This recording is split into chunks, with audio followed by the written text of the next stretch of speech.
And still in Westmoreland, after nearly 3 months in darkness following the passage of Hurricane Melissa, residents of Darliston now have electricity. Power was restored through an emergency mobile generation unit deployed by the Jamaica Public Service. We have details in this report.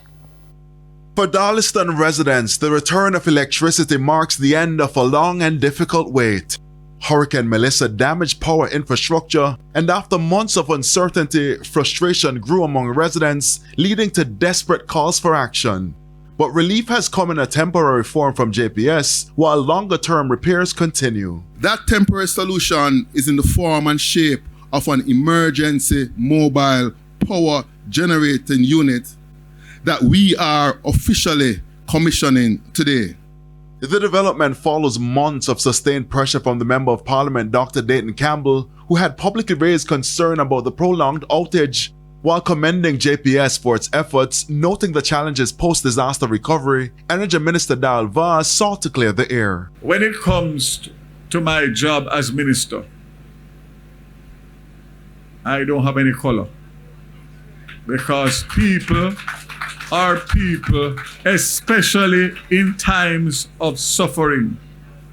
So you can rest assured, for those of you who believe that because me and him always have a little spot here and there, that's separate. And Dr. Campbell responded. I do know, Minister, I'm not being difficult here. I do know from what my eyes have seen that it will take some time for us to get the team to complete the restoration work. I just don't want us to be left behind in eastern Westmoreland. JPS also revealed that restoration island-wide post-Hurricane Melissa now stands at 94%. That means that less than 38,000 of our near 700,000 customers remain without supply. It also means that we have restored more than 500,000 of the 540,000 customers that were without supply after the hurricane. But let us not rest on our laurels because we believe that we have reached the promised land. We have not reached the promised land. And you and I are going to hold hands and work. In the meantime, work is set to begin with the electrical recertification of some homes impacted by the hurricane.